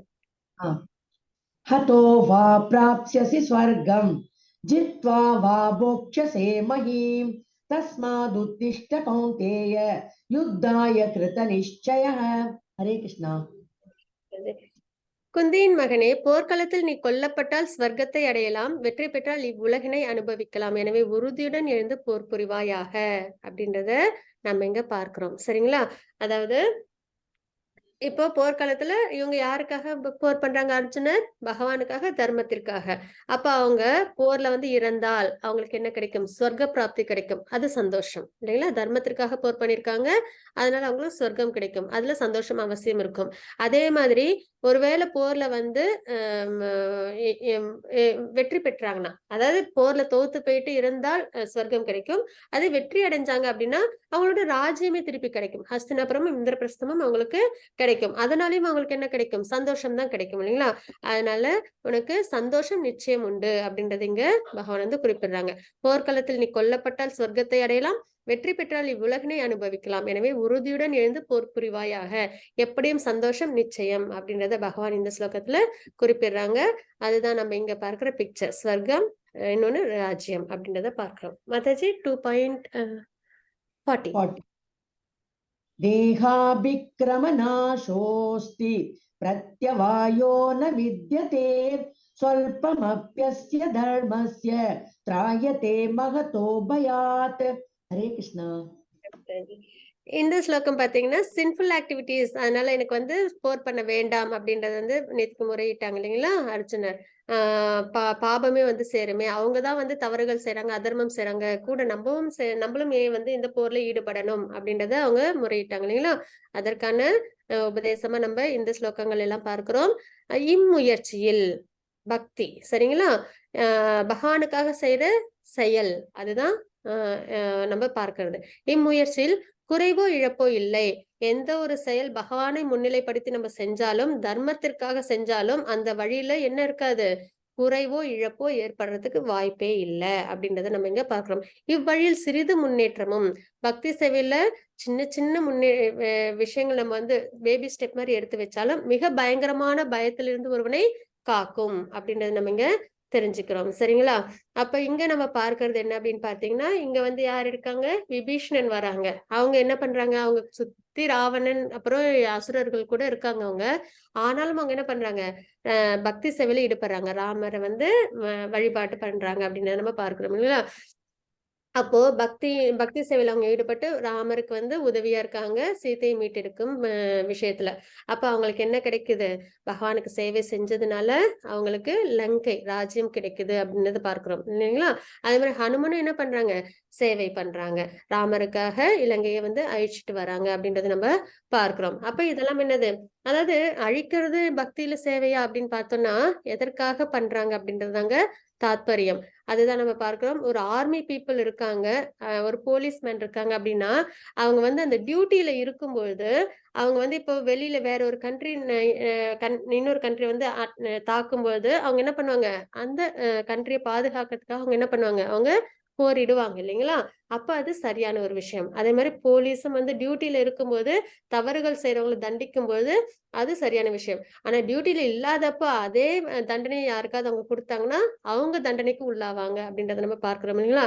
அதே மாதிரிதான் நம்மளோட செயல்கள் பகவானுக்காக செய்யும் பட்சத்துல, பக்தி சேவையில ஈடுபடும் பொழுது அதுல நம்மளுக்கு எந்த ஒரு குறைபாடும் ஏற்படுறதுக்கு வாய்ப்பே இல்லை அப்படின்றத நம்ம இங்க பார்க்கிறோம். அப்ப அதர்மம் செய்யறவங்களதான் இங்க அர்ஜுனரும் ஹனுமனும் வந்து அழிக்கிறாங்க அப்படின்றத நம்ம பார்க்கிறோம். சரிங்களா? அப்போ அதுல வந்து என்னது? பாபம் வந்து சேராது அப்படின்றத நம்ம இங்க தெரிஞ்சுக்கிறோம். இம்முயற்சியில் பக்தி சேவையில் குறைவோ இழப்போ இல்லை. இவ்வழியில் சிறிது முன்னேற்றமும் மிக பயங்கரமான பயத்திலிருந்து ஒருவனை காக்கும் அப்படின்னு நம்ம பார்க்கிறோம். பக்தின்றது நம்மளுக்கு ஒரு பாதுகாப்பு கவசம் மாதிரி. சரிங்களா? நம்மள வந்து எந்த ஒரு துன்பமும் வந்து நெருங்காம நம்மள பாதுகாக்கும். ஆனா நம்ம யாருக்காக செயல்படணும்? பகவானுக்காக, தர்மத்திற்காக நம்ம செயல்கள் இருக்கணும். மாதாஜி ஸ்லோகம். Yes. Thank you, Mataji. विपत्नायात्मिका बुद्धि एकेह कुरु नन्दन बहुशाखा ह्यनन्ताश्च बुद्धयो व्यवसायिनाम्. ஹரே கிருஷ்ணா. ஹரே கிருஷ்ணா. இவ்வழியில் உள்ளோர் தங்களது குறிக்கோளில் திடமான உறுதியுடன் இருப்பர். இவர்களது லட்சியம் ஒன்றே. குரு வம்சத்தின் செல்வனே, உறுதியற்றவரது அறிவோ பல கிளைகளை கொண்டது அப்படின்றத நம்ம இங்க தெரிஞ்சுக்கிறோம். சரிங்களா? அப்ப எந்த வழியில போறவங்க? பக்தி சேவையில தன்னை ஈடுபடுத்திக்கிறவங்க அப்படின்றத நம்ம இங்க தெரிஞ்சுக்கிறோம். யார் ஒருத்தவங்க பக்தியில ஈடுபடுறாங்களோ அவங்களது குறிக்கோள் வந்து திடமானதாகவும் உறுதியாகவும் இருக்கும். பகவானுக்காக தன்னோட செயல்களை செய்யணும். பக்தியில தன்னை ஈடுபடுத்திக்கணும். அதுல திடமும் உறுதியோடும். எப்பயுமே இந்த திடம், உறுதி இதெல்லாம் வந்து ரொம்பவே முக்கியம் பக்தி நிலைப்பாட்டுல. பிரகலாத் மகாராஜ் அவங்க என்ன பண்றாங்க? எவ்வளவு கஷ்டங்கள் அவங்களுக்கு வாழ்க்கையில அவங்க தந்தை கொடுத்தாலும், அவங்க என்ன பண்ணாங்க? திடமாவும், உறுதியோடும் பகவானுக்கு பக்தி சேவையில தன்னை ஈடுபடுத்திக்கிட்டாங்க இல்லைங்களா? எந்த ஒரு துன்பத்திலயாவது அவங்க வந்து பாதிக்கப்பட்டாங்களான்னா கிடையாது இல்லைங்களா? அதே மாதிரி தான் நம்மளும் நம்மளோட பக்தியில நம்ம திறம்பட நம்ம இருந்தோம். தர்மத்தில் நம்ம வாழ்க்கை நம்ம வாழ்ந்தோம் அப்படின்னா, எவ்வளவு சிரமங்கள் வந்தாலும், இந்த ஜட உலகத்திலிருந்து நமக்கு எவ்வளவு கஷ்டங்கள் வந்தாலும், பிரகலாத் மகாராஜ் எப்படி பகவான் காப்பாத்துனாங்களோ, அந்த அளவுக்கு நமக்கும் பாதுகாப்பு குடுப்பாங்க. ஆனா பக்தியில நம்ம எதையும் எதிர்பார்த்து நம்ம செய்யக்கூடாது. ஆனாலும் அந்த நிலைப்பாடு வர்றதுக்கு நமக்கு நெறைய கொஞ்சம் காலங்கள் ஆகும். ஆரம்ப நிலையில இந்த ஒரு உறுதியோட, இந்த ஒரு புரிதலோட நம்ம பக்திய செய்ய ஆரம்பிச்சோம் அப்படின்னா, அது நம்மள நல்ல ஒரு ப்ராக்ரஸ்க்கு கொண்டு போகும் அப்படின்னு நம்ம இங்க தெரிஞ்சுக்கிறோம். சரிங்களா? அப்ப இவ்வழியில் உள்ளோர் தங்களது குறிக்கோளில் திடமான உறுதியுடன் இருப்பர். இவர்களது லட்சியம் ஒன்றே. என்னவா இருக்கும்? பகவானுக்கு சேவை பண்ணணும். தர்மத்தின் வழியில் நம்ம வாழ்க்கை வாழணும். அந்த லட்சியத்தோட இருப்பாங்க இல்லைங்களா? ஒரே லட்சியம் தான். குரு வம்சத்தின் செல்வனே, உறுதியற்றவரது அறிவோ. இப்ப யாரெல்லாம் பகவத்கீதை தெரிஞ்சுக்கலையோ, ஆன்மீகத்துல சரியான பாதையில இல்லையோ, அவங்களுக்கு எப்பயுமே எப்படி இருக்கும்? ஒரு ஃபோக்கஸ்டா பாயிண்ட் இருக்காது. இது சரி, அது சரி, அது சரி, இது சரி அப்படின்ற ஒரு குழப்பம். எது சரி, எது தப்புன்னு தெரியாது. அதனால உறுதி இல்லாம இருப்பாங்க. எத ஃபாலோ பண்றதுன்னு தெரியாம இருப்பாங்க. அதனால அவங்களால சென்று அடைய வேண்டிய இடத்தை அவங்களால சுலபமா சென்று அடைய முடியாது. அப்ப உறுதியற்றவரது அறிவோ பல கிளைகளை கொண்டது அப்படின்றத நம்ம இங்க தெரிஞ்சுக்கிறோம். மாதாஜி 2.47. ஆ.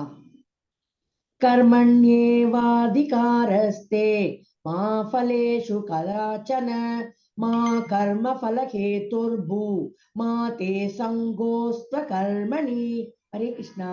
ஹரே கிருஷ்ண மாதாஜி. உனக்கு விதிக்கப்பட்ட கடமையை செய்ய மட்டுமே உனக்கு அதிகாரம் உண்டு அப்படின்றத நம்ம இங்க பார்க்கிறோம். சரிங்களா? நம்ம வந்து நினைப்போம் இல்லைங்களா? என்னால இது வந்து நான் இல்லைன்னா இந்த இது வந்து எதுவுமே நடக்காது அப்படின்றதெல்லாம் நம்ம நினைப்போம். ஆனா பாத்தீங்கன்னா நிறைய இடத்துல அந்த மாதிரி நினைச்சவங்க இல்லாமலும் இந்த காலங்கள் ஓடிக்கிட்டு தான் இருக்கு இல்லைங்களா? அப்போ நம்ம இந்த இடத்துல நம்மளோட புரிதல் எப்படி இருக்கணும்? உனக்கு விதிக்கப்பட்ட கடமையை செய்ய மட்டுமே உனக்கு அதிகாரம் உண்டு. இப்ப அர்ஜுனருக்கு என்ன கடமை? சத்திரியன் அப்படின்ற ஒரு பட்சத்துல போரிடணும். சரிங்களா? அப்போ அந்த கடமையை செய்யறதுக்கு மட்டுமே அதிகாரம் உண்டு. ஆனால் செயல்களின் பலன்களில் உனக்கு அதிகாரம் இல்லை அப்படின்றத நம்ம இங்க தெரிஞ்சுக்கிறோம். உனது செயல்களின் விளைவுகளுக்கு உன்னையே காரணமாக ஒருபோதும் எண்ணாதே. கடமையை செய்யாமல் இருக்க ஒருபோதும் பற்றுதல் கொள்ளாதே. இதுவும் வந்து ரொம்ப ஒரு முக்கியமான ஒரு விஷயம். எந்த இடத்துலயுமே பக்தி பண்ணணும் அப்படின்ற ஒரு விஷயத்துக்காக நம்ம வந்து நம்மள தனிமைப்படுத்திட்டு நம்ம காட்டுல போய் இருக்கணும் அப்படின்ற ஒரு விஷயம்லாம் பகவான் இங்க எங்கேயுமே குறிப்பிடவே இல்லை பகவத்கீதையில. கடமையை செய்யாமல் இருக்க ஒருபொழுதும் பற்றுதல் கொள்ளாதே அப்படின்றத இங்க நம்ம வந்து பார்க்கிறோம்.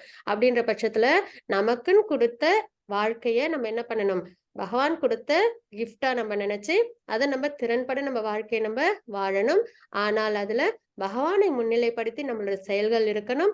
பக்தி சேவைன்றது நம்ம வாழ்க்கையில கலந்திருக்கணும். அந்த தாத்பரியத்தோட நம்ம வாழ்க்கையை நம்ம வாழும்பொழுது நம்ம பகவானை அடைய முடியும் அப்படின்றத நம்ம இங்க பார்க்கிறோம். அதனாலதான் நம்ம இங்க பார்க்கறதுன்னா, உனது செயல்களின் விளைவுகளுக்கு உன்னையே காரணமாக ஒருபோதும் எண்ணாதே. கடமையை செய்யாமல் இருக்க ஒருபோதும் பற்றுதல் கொள்ளாதே அப்படின்றத நம்ம இங்க பார்க்கிறோம். இங்க பாத்தீங்கன்னா ஸ்ருதமுனி அவங்கள பத்தின அறிகுறிகள் என்ன அப்படின்றத நம்ம இங்க பார்க்க போறோம். சரிங்களா? ஸ்ருதமுனி அப்படின்றவங்க எப்படி இருப்பாங்கன்னா, பற்றுதல் இல்லாம ஆனா பகவானுக்கு பக்தி சேவையில ஈடுபடுறவங்க. அவங்களோட நிலைப்பாடு எப்படி இருக்குன்றத நம்ம பார்க்க போறோம். அறிகுறிகள்: உணர்ச்சிகளை திருப்திப்படுத்தும் அனைத்து வகையான விருப்பங்களையும் விட்டு விடுகின்றான் அப்படின்றத நம்ம இங்க தெரிஞ்சுக்கிறோம். சரிங்களா? அதாவது இந்த ஜட உலகத்துல நம்மளுக்கு மனம், சென்சஸ், அதாவது புலன்கள் இது எப்பயுமே ஆக்டிவா இருக்கும் இல்லைங்களா? மனமும் எப்பயுமே ஒரு இடத்துல நிலைப்பாட்டோட இருக்கவே இருக்காது. நிறைய யோசனைகள், சிந்தனைகள், அலைகள் எப்படி வந்து வந்துகிட்டே இருக்கும் கடல்ல, அதே மாதிரி நம்மள மனதிலும் வந்து எண்ண அலைகள் வந்துகிட்டே தான் இருக்கும் இல்லைங்களா? அந்த அளவுக்கு ரொம்பவே ஆக்டிவா இருக்கும். அதே மாதிரி நம்மளோட புலன்களும் வந்து அத சந்தோஷப்படுத்திக்க ஆசைப்பட்டுக்கிட்டே இருக்கும். நல்லதா அத பிடிச்சத சாப்பிடணும், பிடிச்சத கேட்கணும், பிடிச்சத பார்க்கணும் அப்படின்ற ஒரு விஷயத்தோடயே அது வந்து எப்பயும் தன்னை வந்து ஈடுபடுத்திக்கிட்டே இருக்கும் இல்லைங்களா? அப்போ அ அப்படிப்பட்ட ஆக்டிவான சென்சஸ் மனம். இத கிருஷ்ண பக்தி அப்படின்ற பட்சத்துல பகவான் சம்பந்த பட்ட விஷயத்துல நம்ம அ அ இந்த ஆக்டிவான சென்சஸையும் மனத்தையும் நம்ம கொண்டு வரோம் அப்படின்றது இங்க தாத்பரியமா இருக்கு. சரி, அப்படி கொண்டு வர்றதுனால என்ன ஏற்படும்? நமக்கு பந்தம் ஏற்படாது. கர்ம வினை நம்மள பாதிக்காது. அப்புறம் நம்ம தவறான காரியங்கள்ல நம்மள ஈடுபடுத்திக்க மாட்டோம். இந்த மாரி விஷயங்கள்லாம் நமக்கு நம்ம வாழ்க்கையில அது அதாவது கிருஷ்ண பக்தி கொண்டு வர விஷயங்கள். சரிங்களா? இப்ப நம்ம ஸ்திதமுனி அப்படின்றத பார்க்க போறோம். உணர்ச்சிகளை திருப்திப்படுத்தும் அனைத்து வகையான விருப்பங்களையும் விட்டு விடுகின்றான் அப்படின்னு நம்ம இங்க பார்க்கிறோம். சரிங்களா? அப்ப இந்த ஜட உலகத்தில் உள்ள உணர்ச்சிகள், ஆசைகள் அதெல்லாம் அவங்க என்ன பண்றாங்க? அவங்க அத அவ்வளவு விருப்பத்தோட அவங்க எடுத்துக்கிறது இல்ல. ஏன்னா இந்த ஜட உடலும் நித்தியமானதல்ல. இந்த ஜட உடல் சம்பந்தப்பட்ட விஷயமும் நித்தியமானதல்ல அப்படின்றத அவங்க தெரிஞ்சுக்கிறாங்க. அதுக்கப்புறமா இப்ப நம்ம பார்த்தது என்ன? உன்னுடைய கடமையை மட்டும் செய், பலனை எதிர்பார்க்காதே. கடமையை செய்யறதுக்கு மட்டும் தான் நமக்கு அதிகாரம் இருக்கு அப்படின்றத நம்ம தெரிஞ்சுக்கிறோம் இல்லைங்களா? அப்ப இதெல்லாம் புரிஞ்சுக்கிறதுனால அவங்க எப்படி இருக்காங்க? இந்த உணர்ச்சிகள்ல அவங்க அதிகமா வந்து விருப்பம் கொள்றதில்ல அப்படின்னு நம்ம தெரிஞ்சுக்கிறோம். இன்பம், துன்பம், பயம், கோபம் இவற்றின் பாதிப்பு இல்லை அப்படின்றத நம்ம பார்க்கிறோம். அவங்களோட பேச்சு எப்படி இருக்கும் அப்படின்னு பார்த்தீங்கன்னா, ஆ இந்த மாரி விஷயத்துல இருக்கும். அதாவது இன்பம், துன்பம், பயம், கோபம் இதெல்லாம் வந்து இந்த ஜட சம்பந்தப்பட்ட விஷயம். முக்குணங்கள்ல இருந்து வர்றது தான் இல்லைங்களா? சத்துவகுணத்துல இருக்கும்போது சந்தோஷமா இருப்போம். அதே ரஜோகுணம், தமோகுணத்துல செய்ற செயல்கள செய்யும்போது துன்பத்துல இருப்போம், பயத்துல இருப்போம், கோபத்துல இருப்போம் இல்லைங்களா? அப்ப இது எல்லாமே இந்த முக்குணங்களோட அடிப்படையில வர விஷயங்கள். அப்படின்னும்போது இந்த விஷயங்கள்ல அவங்க என்ன பண்ண மாட்டாங்க, ரொம்ப தன்னை ஈடுபடுத்திக்க மாட்டாங்க அப்படின்றத நம்ம பார்க்கிறோம். எப்படி இருப்பாங்க அப்படின்னு பார்த்தோம்னா, ஆமை தன் ஓட்டிற்குள் உடலை சுருக்குதல் போல. அவங்களுக்கு சித்தமுனியோட நிலைப்பாடு எப்படி இருக்குன்னா, இப்ப ஆமை வந்து யாராவது அத போய் டச் பண்ணோம் அப்படின்னா, அது என்ன பண்ணிடும்? பயத்துல ஓட்டுக்குள்ள தன்னை சுருக்கிக்கும் இல்லைங்களா? பாதுகாப்பு வேண்டி. அந்த மாதிரி அவங்க என்ன பண்ணிடுவாங்க? அவங்க இந்த ஜட உலகத்திலேருந்து தன்னை விலக்கி வச்சிருப்பாங்க அப்படின்ற நம்ம எங்க பார்க்கிறோம். ஏன்னா இந்த ஜட உலகத்துல சம்பந்தப்பட்டுட்டாங்கன்னா என்ன ஆயிடும்? அவங்களுக்கு பிறப்பு, இறப்புன்ற சுழற்சி ஏற்படும் இல்லைங்களா? அந்த பந்தத்திலிருந்து விடுபடுறதுக்காக தன்னை பாதுகாத்துக்கிறதுக்கு அவங்க ஆமை தன் ஓட்டிற்குள் உடலை சுருக்குதல் போல அவங்களோட நிலைப்பாடு இருக்கும்.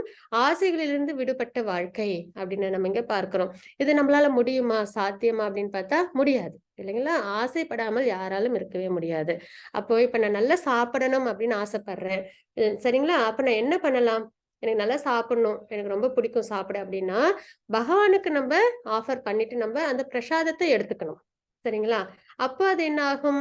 நம்ப அதையும் வந்து நம்ம சாட்டிஸ்ஃபை பண்றோம். அதே சமயத்துல நம்ம ஸ்கிரிப்சர்ஸ்ல முறைப்படி நம்ப ஆகாரத்த எடுத்துக்கிறோம் அப்படின்றத நம்ம தெரிஞ்சுக்கிறோம். இது நாளைக்கு நம்ம கர்மயோகத்துல இன்னும் டீட்டெயில்டா நம்ம பார்ப்போம். சரிங்களா? அது ஒரு ஆசை. இப்ப நம்ம யாரோ ஒருத்தவங்க மேல நம்ம ஆசைப்படுறோம் இல்லைங்களா? குழந்தைகள் மேலயோ, இல்ல நம்ம உறவுகள் மேலயோ, ரிலேட்டிவ்ஸ் மேலயோ, இல்ல பொருள்கள் மீதோ நம்ம ஆசைப்படுறோம். அந்த ஆசைப்படாமல் இருக்கிறத, இது மேல நிரந்தரமில்லாதவற்றின் மேல ஆசைப்படுறத விட, நம்ம என்ன பண்ணலாம்?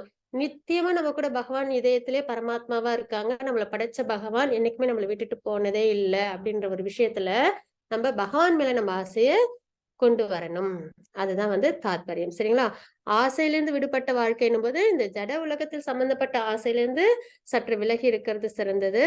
ஆனால் யார் மேல ஆசைப்படணும்? ஆசைப்படாம இருக்க முடியாது. யார் மேல ஆசைப்படணும்? பகவான் மேல ஆசைப்படணும். ஏன்னா நம்ம பிறந்ததில் முதல் அதாவது பிறந்தது ஆத்மாக்கு பிறப்புன்றது கிடையாது.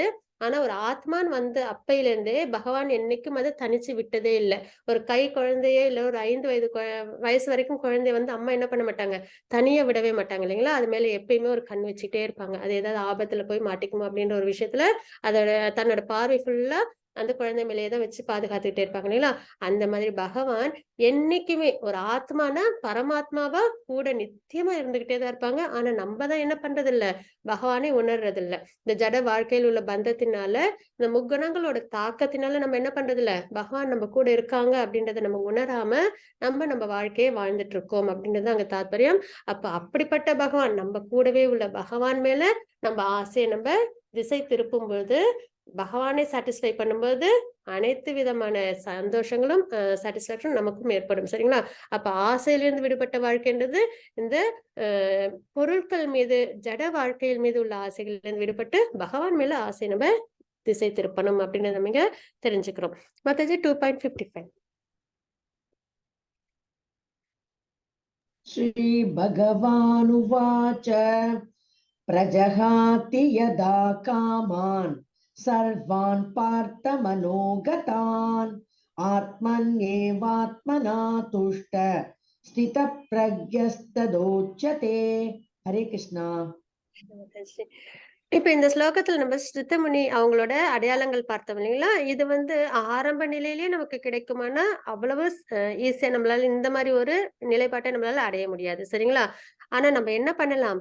பகவான் மேல நம்ம ஆசைகள், நம்மளுடைய பேச்சு எல்லாத்தையும் நம்ம நம்மளோட சென்சஸையும் மனதையும் நம்ம நிலைநிறுத்தி நம்ம வாழ்க்கைய அவசியம் நல்லபடியா வாழணும். ஏன்னா ஆரம்ப நிலையில இந்த ஒரு நிலைப்பாடுன்றது சிறிது கடினம். ஆனாலும் இதுதான் இந்த நிலைப்பாடுல இருந்தாதான் பக்தி அப்படின்றது கிடையாது.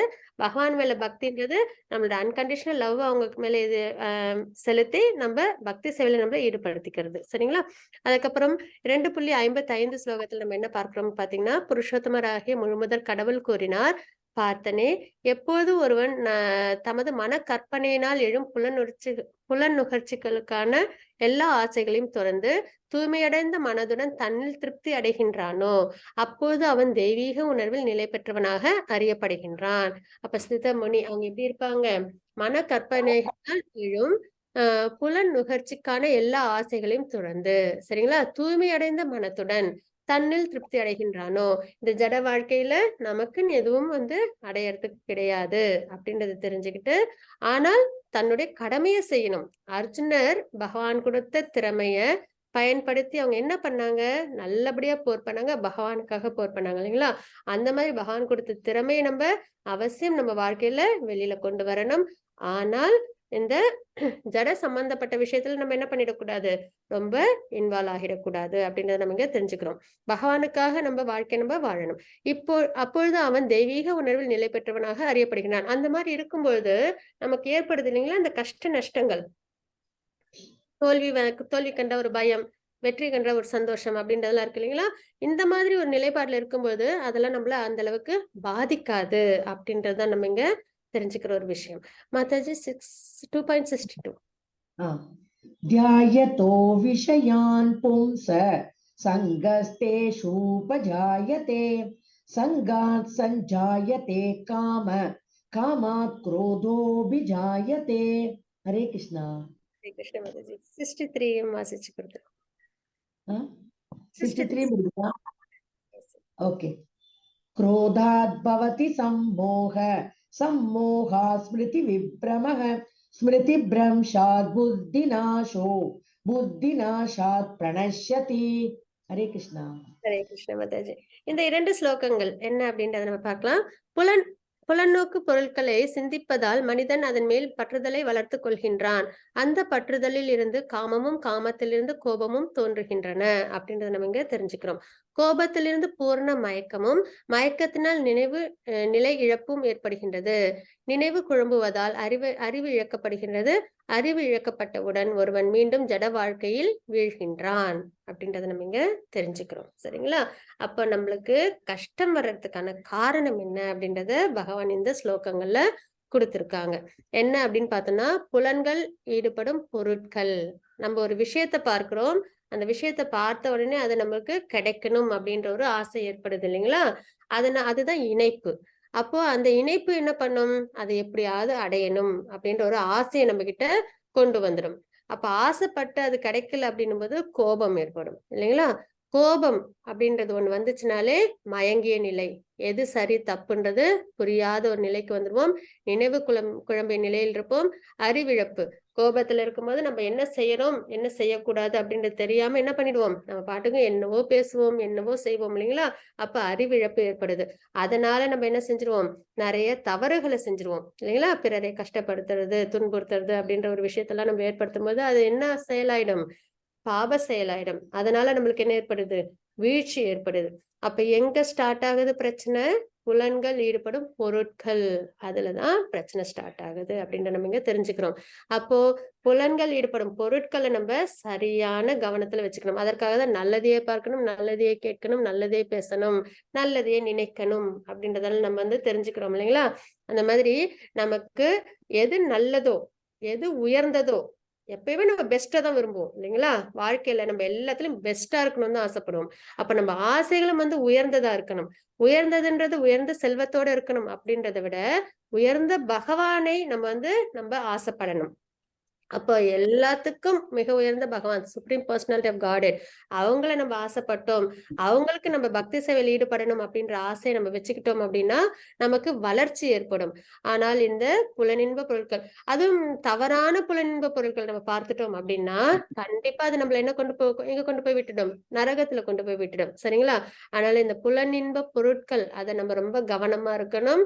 அதுல ஏற்படுற இணைப்பு காமம், கோபம், மாயை, நினைவு குழம்பிய நிலை, அறிவிழப்பு, வீழ்ச்சி. நம்மளுக்கு கஷ்டம் வருது அப்படின்னா அதற்கு காரணம் புலனின்ப பொருட்கள். அதனால நம்ம ரொம்ப கவனமா இருக்க வேண்டியது, நம்ம சென்சஸ் எதுல என்கேஜ் ஆகுது, நம்ம எதுல ஆசைப்படுறோம் அப்படின்ற ஒரு தடவை அனலைஸ் பண்ணிக்கிட்டே இருக்கணும். நம்ம ஆசைப்படுறது சரியானதா, நம்ம அடைய வேண்டியது சரியானதா அப்படின்றத நம்ம அனலைஸ் பண்ணி, அது சரியானது தர்மத்தின் வழியில இருக்கு, பகவான் சம்பந்தப்பட்டது அப்படின்னா அதுல நம்ம மேற்கொண்டு முயற்சி பண்ணலாம். அது பகவானுக்கு சம்பந்தப்படாதது, அது நமக்கு கஷ்டத்தை கொடுக்கக்கூடியது, பாபத்தின் செயல் அப்படின்னு தெரிஞ்சுன்னா அதுல நம்ம விலகி இருக்கணும். இதுதான் நம்ம பகவத்கீதையில 2வது அத்தியாயத்துல இந்த 2 ஸ்லோகங்களும் ரொம்பவே முக்கியமான ஸ்லோகங்கள். நம்ம எங்க தவறு செய்யறோம்ன்றத சுட்டிக்காட்டி அதுல இருந்து வெளியில வர்றதுக்கான வழியையும் நமக்கு காமிக்கிற ஸ்லோகம். சரிங்களா? சரி, தவறுகள் செஞ்சுட்டோம் அப்படின்னா வீழ்ச்சி அப்படின்றத நம்ம பார்த்தோம் இல்லைங்களா? அப்ப பாவம் செய்யறோம், அதனால வீழ்ச்சி அடைஞ்சிடறோம் அப்படின்னா என்ன என்ன ஆகும்? 84 லேக் ஸ்பீஷீஸ் இருக்கு சரிங்களா? மொத்தமா அதுல பாத்தீங்கன்னா நீர்வாழ் உயிரினங்கள்ல இருந்து மனித பிறப்பு வரைக்கும் நம்ம பார்க்கிறோம். அதாவது நீர்வாழ் அதாவது இது வந்து தசாவதாரத்தோட கோட்பாடுல நம்ம புரிஞ்சுக்கணும். மச்ச கூர்ம வராக நரசிம்ம வாமன ராம ராம ராம கிருஷ்ண கல்கி அப்படி நம்ம பார்க்கிறோம் இல்லைங்களா? அப்ப மச்ச கூர்ம வராக அப்படின்னும் போது நீர்வாழ் உயிரினத்துல இருந்து நம்மளோட வாழ்க்கை ஆரம்பிக்குது. சரிங்களா? ஒரு சோல் நீர்வாழ் உயிரினத்துல இருந்து ஆரம்பிக்குது. படிப்படியா அந்தந்த வாழ்க்கை அது வாழ்ந்துகிட்டே வருது. அதற்கப்புறம் பாத்தீங்கன்னா இப்ப மரம், செடி, கொடி, அதுக்கப்புறம் பாத்தீங்கன்னா பறவைகள், விலங்குகள், இந்த மாதிரி நிறைய பிறவிகளை எடுப்போம். சரிங்களா? எடுத்து மனித பிறவியை நம்ம அடைவோம். மனித பிறவி அடையும் பொழுது இருக்கறதுலயே ரொம்பவே உயர்ந்த பிறவி மனித பிறவி. எதனால அப்படின்னா இந்த பிறவிகள்ல நம்ம பகவானை பத்தி யோசிக்க முடியாது இல்லைங்களா? பகவான் யாரு, நம்மள யாரு படைச்சாங்க, நம்ம ஏன் இங்க இருக்கோம், இதெல்லாம் நம்மளை சுத்தி உள்ளதெல்லாம் யாரு படைச்சாங்க, நம்ம ஏன் எல்லாரும் ஒரே மாதிரி இல்ல, ஏன் வித்தியாசப்படுறோம், எதற்காக வந்து இந்த கஷ்டங்கள்லாம் வருது அப்படின்றத நம்மளுக்கு எப்ப புரிய வரும்? மனிதனா பிறக்கும் பொழுது இல்லைங்களா? அப்ப நம்ம யோசிக்க ஆரம்பிக்கும் போது அந்த நிலைதான். அப்ப எதனால இவ்வளவு மாற்றங்கள், இவ்வளவு வித்தியாசங்கள்ன்றது யோசிக்கும்போது நம்மளுக்கு பகவானை பத்தி நம்ம தேட முயற்சி பண்ணுவோம். அப்போ உயர்ந்த பிறப்புன்றது மனித பிறப்பு. அப்படிப்பட்ட மனித பிறவி நம்ம எல்லாருக்குமே கிடைச்சிருக்கு. அதுலயும் ரொம்பவே சிறந்த ஒரு விஷயம் பகவத்கீதை, பாகவதம் இதெல்லாம் தெரிஞ்சுக்கிற ஒரு சத்சங்ல பரம்பரையில நம்ம கனெக்ட் ஆகியிருக்கோம். அப்ப இந்த மனித வாழ்க்கையை நம்ம என்ன பண்ணணும்? நல்லாவே பயனுள்ளதா ஆக்கிக்கணும் அப்படின்னா பகவான் சொன்ன பகவத்கீதையை நம்ம வாழ்க்கையில வெளியில கொண்டு வரணும். நம்ம வாழ்க்கையில அத நம்ம வெளியில கொண்டு வரணும். புரிஞ்சுக்கிறது மட்டுமே வந்து கிடையாது. நம்ம வாழ்க்கையிலே அது பிரதிபலிக்கணும் அப்படின்றது அங்க தாத்பரியம்.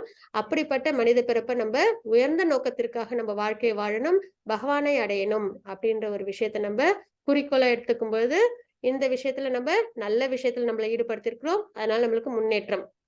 இல்ல அப்படின்னா என்ன ஆயிடும்? நம்ம திரும்ப திரும்ப பாபத்தை செஞ்சோம்னா நரகத்திற்கு போவோம், புண்ணியம் செஞ்சோம்னா சொர்க்கத்திற்கு போவோம். பாபத்தை செஞ்சு அந்த கணக்குகள்லாம் முடிஞ்சதுக்கு அப்புறம் நம்ம என்ன பண்ணுவோம்? திரும்பி இங்கே பிறவி எடுப்போம். பிறவி எடுக்கிறதும் வந்து பாபம் செஞ்சோம் அப்படின்னா புரிதல் இல்லாம, சத்துவகுணத்துல இருக்கணும்ன்ற புரிதல் இல்லாம இருந்ததுனால நமக்கு மறுபடியும் மிருக பிறவி, இல்லைன்னா மரம், செடி கொடி, பறவைகள் அந்த பிறவிகள்ல பிறப்போம். மறுபடியும் அதெல்லாம் தாண்டி மறுபடியும் மனித பிறவிக்கு வருவோம். அதுல வந்து மறுபடியும் நம்ம பக்தி சேவையில் ஈடுபடலைன்னா பாபத்தில் ஈடுபட்டோம், ரஜோகுணம் தமகுணத்தில் இருக்கும்போது மறுபடியும் நம்ம பாபத்தில் ஈடுபடுவோம். மறுபடியும் நமக்கு இது பிறப்பு இறப்புன்ற சுழற்சியில இருப்போம். அதுதான் வீழ்ச்சி அப்படின்றத நம்ம இங்க தெரிஞ்சுக்கிறோம். சரிங்களா? அப்ப மனித பிறவி உயர்ந்த பிறவி, அதுல நம்ம பகவானை அடையணும் அப்படின்ற ஒரு புரிதல் ஏற்படுறதுதான் இருக்கல சிறந்த ஞானம். அப்படிப்பட்ட விஷயத்துல பகவானோட அனுகிரகத்தோட நம்ம பகவத்கீதையை தெரிஞ்சுக்கிறோம். கண்டிப்பா பகவத்கீதை நம்ம வாழ்க்கையில கொண்டு வந்துடணும் அப்படின்றத பகவான்கிட்ட நம்ம வேண்டுதலா வச்சுப்போம். இன்னைக்கு நம்ம பார்த்தது ஹரே கிருஷ்ண மாதாஜி. ஸ்லோகம் வாசிச்சு.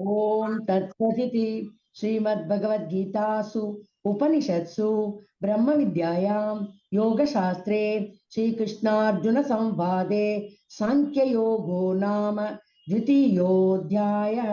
सर्वं कृष्णार्पणमस्तु। हरे कृष्ण माताजी। Hare Krishna Mataji. Thank you so much for your service Mataji. Thank you. Hare Krishna. இன்னைக்கு நம்ம பார்த்தது பார்த்தீங்கன்னா, அதாவது 2வது அத்தியாயத்தின் சுருக்கம் என்ன அப்படின்றத பார்த்தலாம். இரக்கம். ஏன்னா நேத்திக்கு அர்ஜுனர் சொன்ன விஷயங்கள் என்ன, இரக்கம், இன்பமின்மை இதெல்லாம் வந்து காரணமா சொல்லியிருந்தாங்க இல்லைங்களா? அதுக்கு பகவான் கொடுத்த விளக்கங்கள். இரக்கம் அப்படின் போது பகவான் என்ன விளக்கங்கள் கொடுத்திருந்தாங்க? 2.11 to 30 வரைக்கும் நாம் உடல் அல்ல ஆத்மா அப்படின்றது, அழியாத ஆத்மா, என்னைக்கும் நித்தியமா இருக்க போறோம், இன்னைக்கும் இருக்க போறோம், என்னைக்கும் இருக்க போறோம், நித்தியமான ஆத்மா இது. ஆனா பகவானோட சம்பந்தப்பட்ட ஆத்மா, பகவானுக்கு பக்தி சேவை செய்யறது தான் நம்ம எல்லாருடைய உயர்ந்த தாத்பரியமும் குறிக்கோளும். சரிங்களா? அல்டிமேட் கோல் நம்மளோட லைஃப்லயே அதுதான் அப்படின்னு நம்ம புரிஞ்சுக்கும் பட்சத்துல, நான் உடல் அல்ல ஆத்மா. அப்ப நீ யாரையும் அழிக்க போறது இல்ல, எல்லாம் இந்த உடலை மட்டும்தான் இழப்பாங்க. ஆத்மா நித்தியமானது. அவங்க போரில் வந்து இருந்தாலும் ஸ்வர்க்கம் இல்லைன்னா பகவானை அடைவாங்க அப்படின்ற ஞானத்தை பகவான் அவங்களுக்கு கொடுத்தாங்க அர்ஜுனருக்கு. இன்பமின்மை அப்போ 2.31 to 2.37 வரைக்கும் சொர்க்கம் அல்லது ராஜ்யம். போர்ல வந்து அதான் கர்ம காண்டம் அப்படின்னு நம்ம வந்து சொல்லுவோம். செயல், நம்ம புரியுற செயல்னால என்ன கிடைக்கும்? ஒண்ணு இறந்தால் சொர்க்கம், இருந்தால் ராஜ்யம் அப்படின்றத பார்க்கலாம். பாப செயல், புத்தி யோகம், பக்தி செயல்பாடு என்னைக்குமே பாவம் கிடையாது அப்படின்றத நம்ம இங்க தெரிஞ்சுக்கிறோம். இருமனம், திடமான உறுதியுடன் கிருஷ்ணருக்கு சேவை செய்யுங்கள். என்னைக்கும் நம்மளுக்கு ஒரு குழப்பம் ஏற்பட்டுச்சுன்னா, பக்தியில பகவானுக்கு நம்ம சேவை செய்யறதுதான் ஒரு சிறந்த முடிவு அப்படின்றத பார்க்கிறோம். சித்தமுனி அப்படின்றது தூய ஆழ்நிலை நினைவில் உள்ள நபர். அதாவது இந்த ஜட வாழ்க்கையிலிருந்து விடுபட்டு உள்ளவங்களோட அடையாளமா நம்ம பார்க்கிறோம். அப்போ அதற்கப்புறம் ஜட வாழ்க்கையிலிருந்து விடுபடுறது பாதி அளவு தான். அதற்கப்புறம் நம்ம அதே மைண்ட் அண்ட் சென்சஸ் ஆக்டிவா உள்ளது நம்ம யார் பக்கம் நம்ம எடுத்துட்டு போகணும்? பகவான் பக்கம் நம்ம எடுத்துட்டு போகணும். குடும்ப பாரம்பரியம் நசிந்து போதல், வர்ண சங்கரத்தை தடுக்க ஒரு முன்மாதிரியாக இருப்பாயாக அப்படின்றத நம்ம இந்த அத்தியாயத்தில் நம்ம பார்த்தோம். வாஞ்சா கல்பத்தருபஷ்ய கிருபா சிந்து பயவச்ச பதிதானா பாவனி வைஷ்ணவ நமக. அனந்த கோடி வைஷ்ணவந்துக்கு ஜெய். ஷில பிரபாத்க்கு ஜெய். ஹரே கிருஷ்ணா.